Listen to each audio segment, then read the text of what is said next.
लोग देश डिजिटल में फिर है पल खास, एक और खास खबर का। तो साहब बात करीब साल भर पहले से शुरू की जा सकती है, यानी उस दिन से जब देश में आम चुनाव हुए। इन चुनावों में मध्य प्रदेश ने बेहद खास अंदाज में भारतीय जनता पार्टी के सभी 29 उम्मीदवारों को जीत दिला दी। ये तो हुई बीते कल की बात।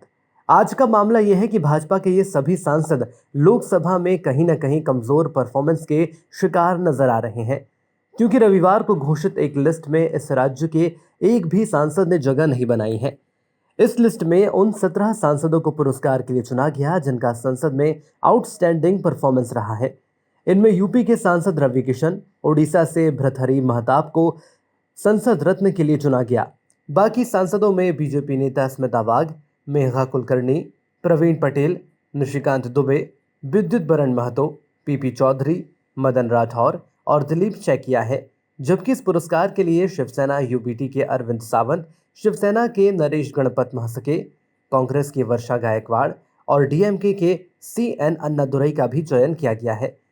एनसीपी की सुप्रिया सूले सहित रिवॉल्यूशनरी सोशलिस्ट पार्टी के एन के प्रेमचंद्रन और श्रीरंग अप्पा बारणे को संसदीय लोकतंत्र में उत्कृष्ट व निरंतर योगदान के लिए पुरस्कार प्रदान किए जाएंगे।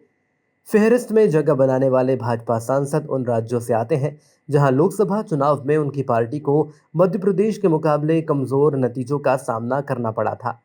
छत्तीसगढ़ में भी 11 में से 10 सीट जीतने वाली भाजपा के किसी भी सांसद का नाम इस लिस्ट में नहीं है। हाँ, एक बात हम साफ कर दें, वो ये कि इस पुरस्कार के लिए मंत्रियों का चयन किया जाता है या नहीं, इस बारे में कोई जानकारी हमें नहीं मिल सकी है। ये पुरस्कार सदन में सक्रियता के आधार पर मिलते हैं। इसके लिए ये देखा जाता है कि सांसद ने सदन में कितने सवाल उठाए, कितनी चर्चाओं में सक्रिय रूप से भागीदारी की, कितने प्राइवेट मेंबर बिल प्रस्तुत किए और उनकी सदन की बैठकों में कितनी उपस्थिति रही। साथ ही पुरस्कार का आधार ये भी रहता है कि संबंधित व्यक्ति अपनी सांसद निधि के इस्तेमाल में कितना बेहतर काम कर रहा है। अब ये बात यहीं पूरी करने के लिए इजाजत दीजिए। नमस्कार।